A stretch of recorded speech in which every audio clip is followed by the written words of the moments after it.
So, good morning, BSc fifth semester students. Now, today I am in the verge of completion of green chemistry topic. This would be the last episode for you.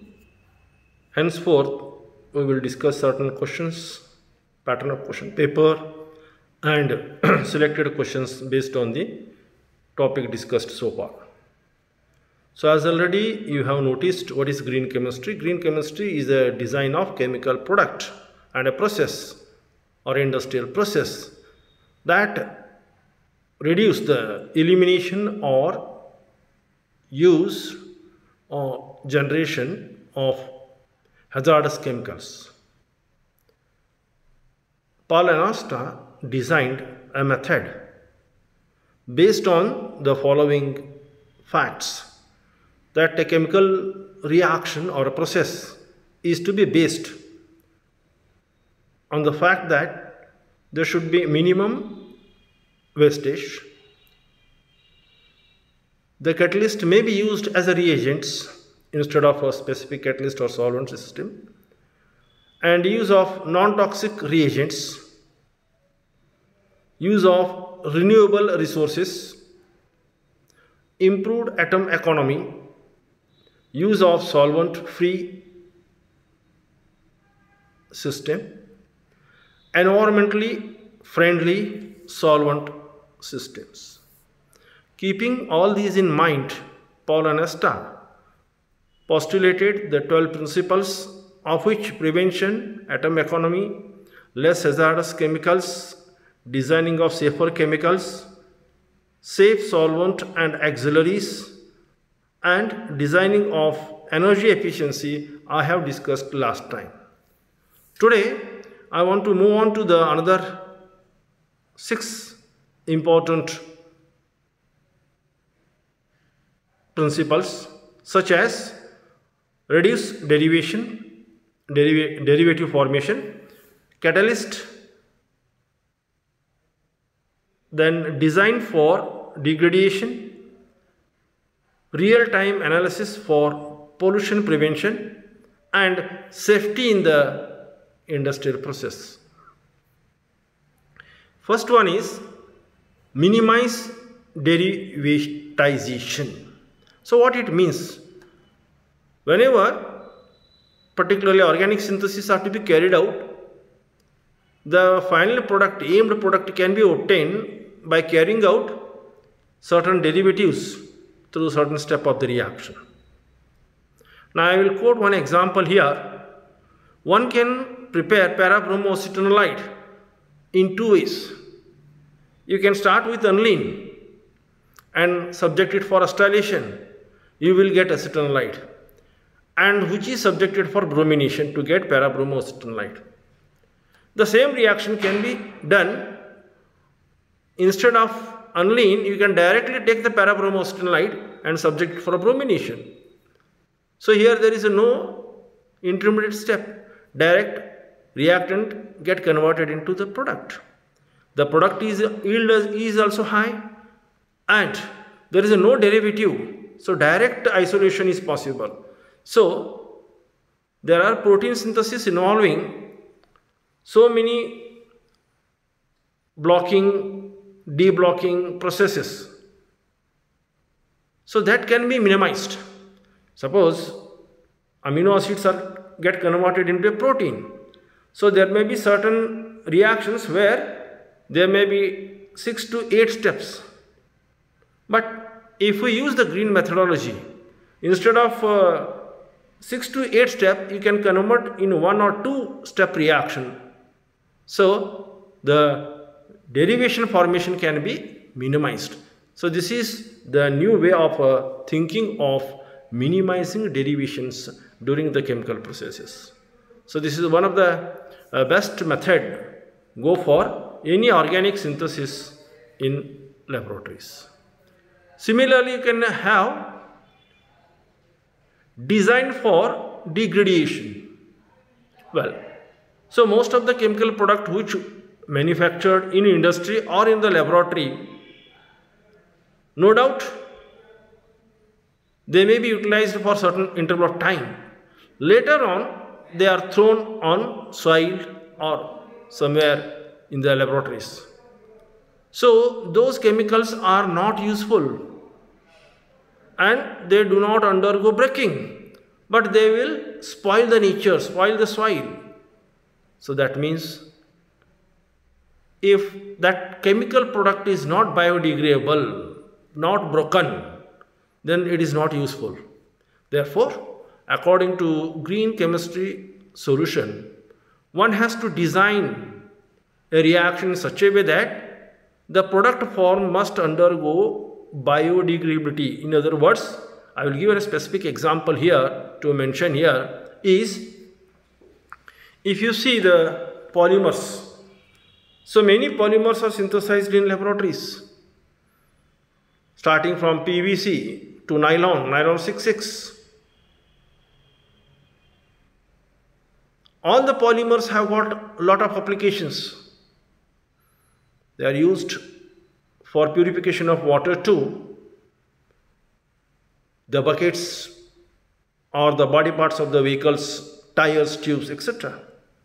One point one has to notice that there are certain polymers, almost all polymers, which when thrown on soil, they won't undergo breaking. That is non-biodegradable.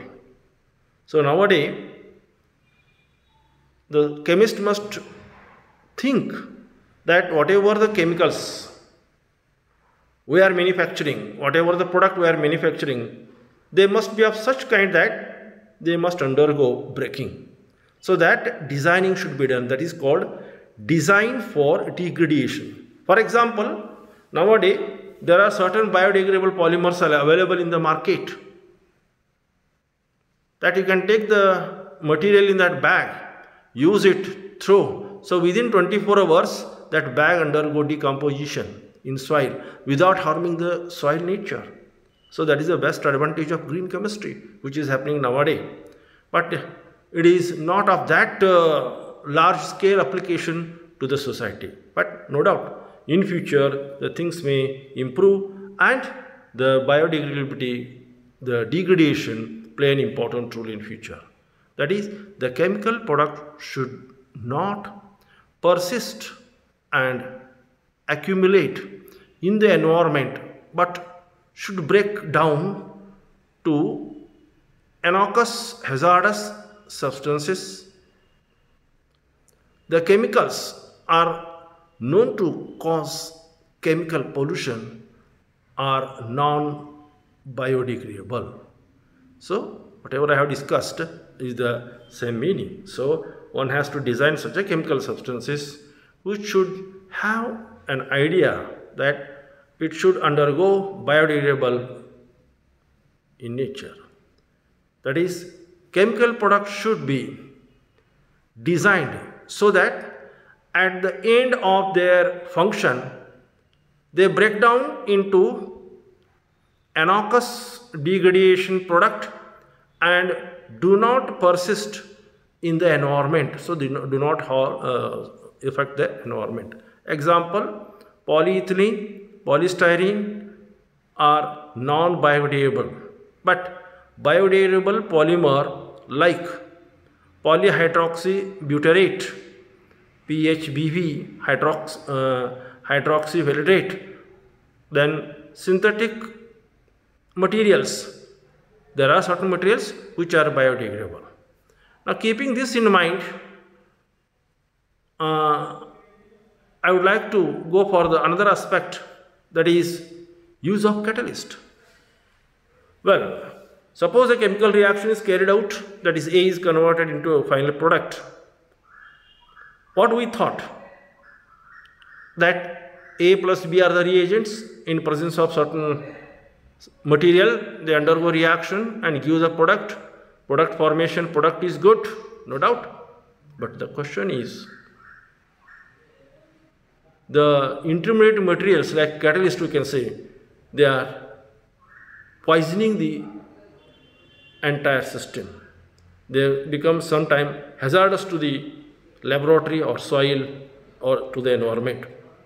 So that is why it is advised not to use the catalyst, but the reagents, for example, A plus B undergoing reaction. Out of these two, one must act as a catalyst and another must as a reactant. The reactant catalyst, this particular reaction is useful and they may get converted into product and catalyst is regenerated. That I want to say is the catalysts are used in a very small amount. They can be recycled and can be used rapidly for the same reaction. Okay, there are some biochemical reaction or biochemical processes where the organic molecules can be converted into the final product. For example, better example I want to give is the enzymatic conversion of glucose or fructose by yeast and enzyme to decompose to give carbon dioxide, water with a lot of energy. So here the enzymes, they are used as a catalyst. They are not harming the reaction and they are not affecting overall environmental system, but they will convert that biggest molecule fructose into glucose and fructose, and glucose and fructose, again the enzyme called Zymase converts into the product with carbon dioxide and alcohol formation. Okay, so here alcohol formation is there, no doubt. The enzyme is utilized and the same enzyme can be reutilized for some other reaction or the same reaction repeatedly. So here there is no loss of any catalyst. The catalyst will remain as such. So there are heterocyclic compounds. I have given one example here, that is a pyridine carboxylic acid is converted into para-hydroxy pyridine carboxylic acid. This is an example where one can use oxygen in presence of a biodegradable polymeric a reaction in which you can see the enzymes are utilized. Therefore, nowadays the biocatalysts play an important role to carry out the catalytic property in almost all chemical reactions. So, in this way, the catalysts play a major role in economic strength of chemical industry also. So, there are so many advantages of variety of catalysts used in the chemical reactions. So, in general, please remember the use of catalyst as catalysts are used in a very small amount.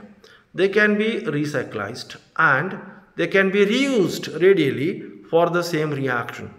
Or else, in certain cases, the new technology tells us that the reagent itself acts as a catalyst for certain reaction. So that is a more beneficial one. 10.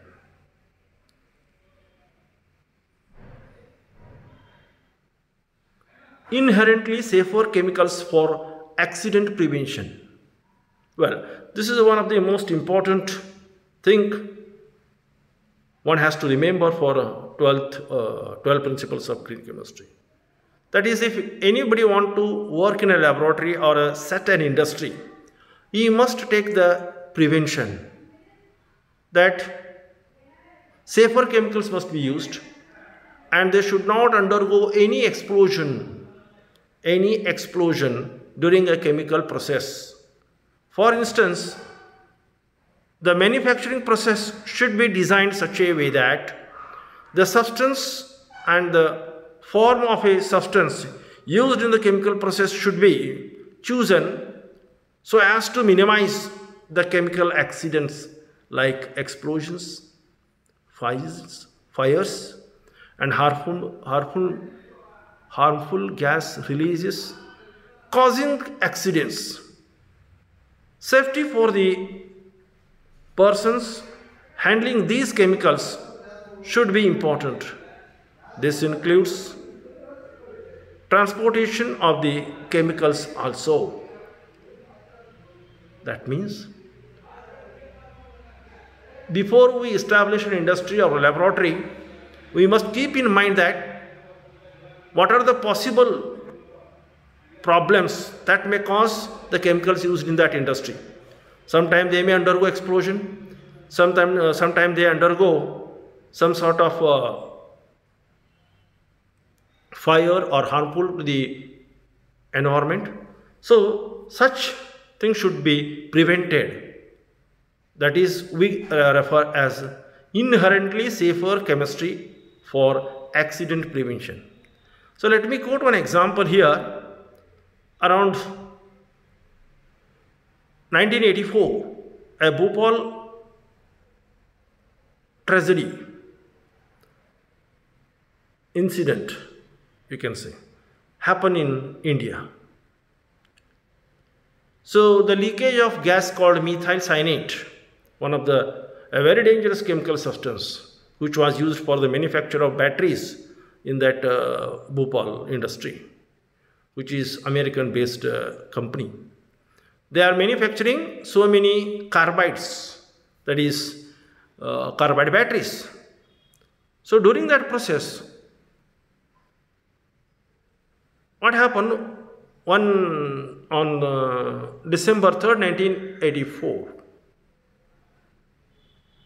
due to the negligence of the person working in the night shift, there is a leakage of water tank, and that water mixed with methyl isocyanate gas drum, and slowly within a span of 3 hours, that is between 12 to evening 3, night 4 o'clock, the entire methyl isocyanate gas reacted with water and becomes the vapor, that is methyl isocyanate.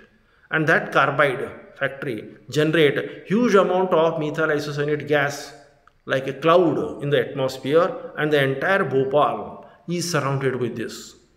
So because of this leakage, what happens? More than 20,000 people have been died on the spot, and more than 1,20,000 people are suffering till today. So this is due to what? This is mainly due to careless management system. Therefore, Supreme Court has directed many times, many industries, but the people are not taking that much interest in it. So please remember, safety first for any chemical industry or a laboratory. So if you are not having a safer system, then it's very difficult to run. So safety is the major priority to carry out all the system in a systematic way. Otherwise, accident may damage not only human beings, the environment also. According to one estimation, the United States publications stated in April 2004 that the chemical industry has more than 25,000 chemical accidents since 1990. So during the period from 1990 to 2004, 25,000 accidents were taken, and more than 1,800 accidents a year, or else 5 accidents a day are happening. But if the chemists think that we can minimize the accident, then safer steps are to be taken up. So that is the main idea of this 10th principle. The next one is design.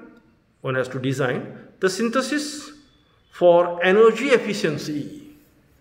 So energy efficiency is now energy, means light energy, solar energy, or you can say almost all kind of energy like coal energy or petroleum energy. All these are the energy needed for our day-to-day life. But the consumption of energy is more, requirement is less. Then it is very difficult. Therefore, nowadays one has to design such a method that energy efficiency will be of higher standard, so that the economically benefited things can be done. energy requirement for the chemical processes should be recognized for their environmental and economic impact and should be kept at a minimum. Alternate energy source used are the microwave radiations and ultrasonic waves, that is a cyanochemistry. Light is perhaps the energy source with which nature work, that is photochemical reactions, as we learned in your previous classes. So friends,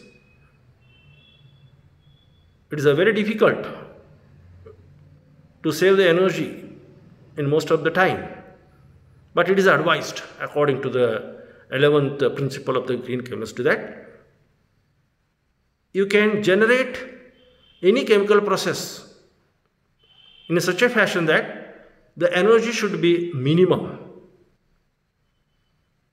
Nowadays, a newer material like graphenes is being used as an energy source for batteries.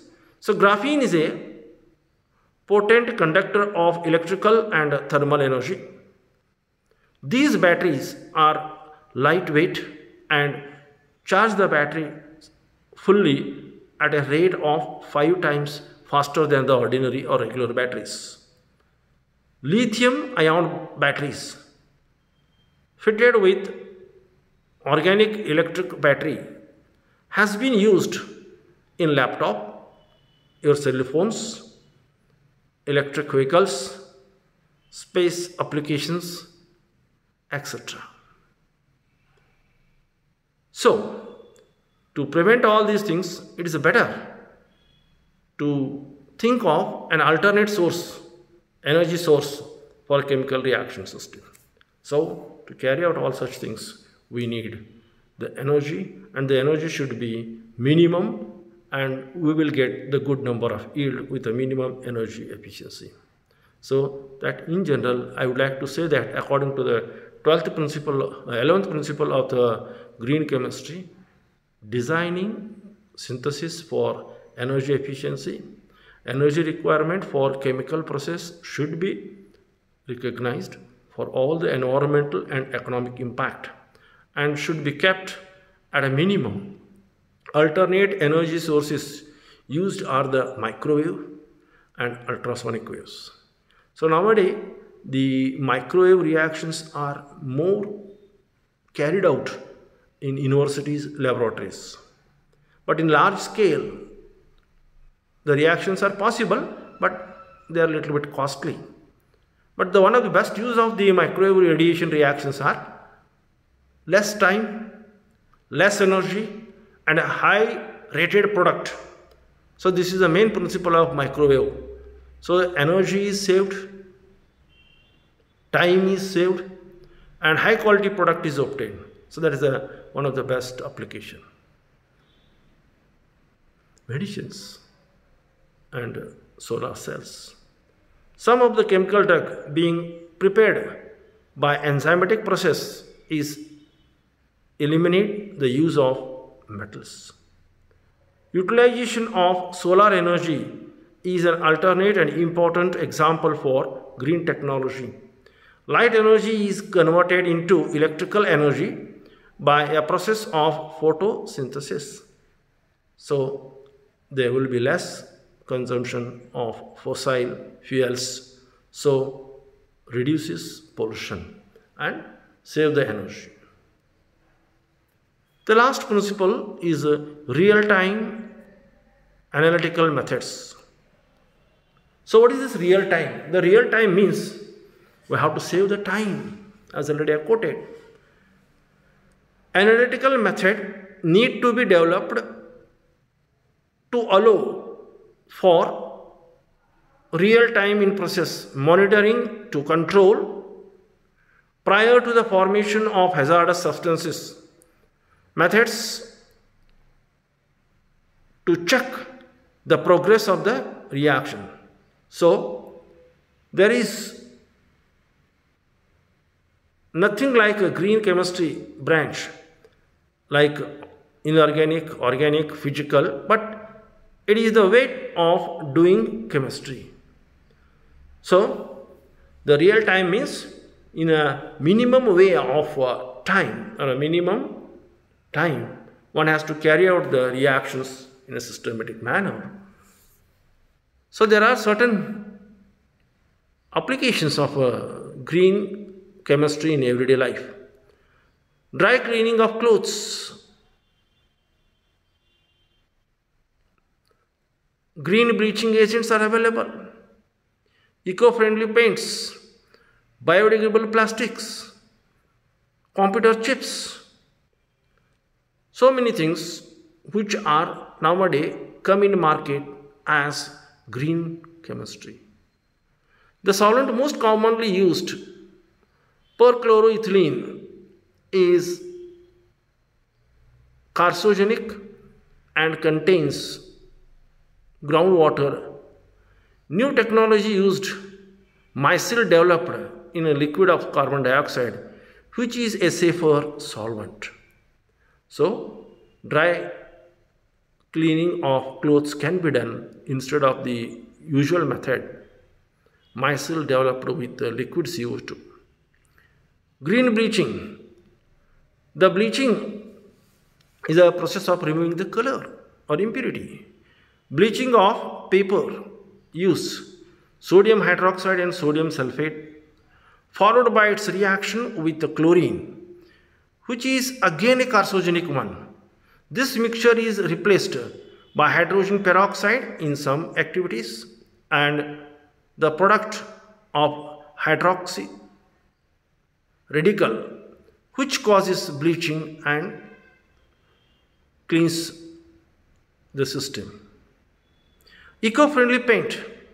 The paints normally used contain solvent which give off large source of volatile organic chemical compounds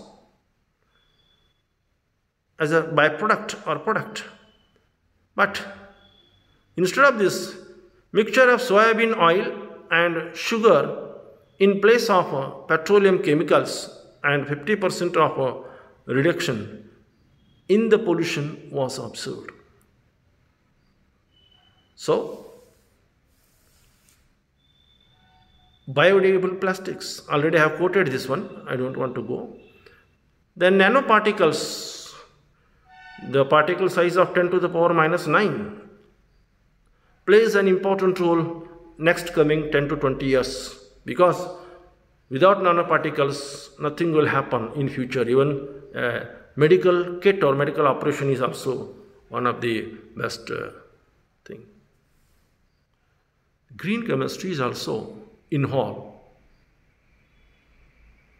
Translating the green chemistry from a research branch to the production plant, that is safer technology. It has to cover a broad section of chemical and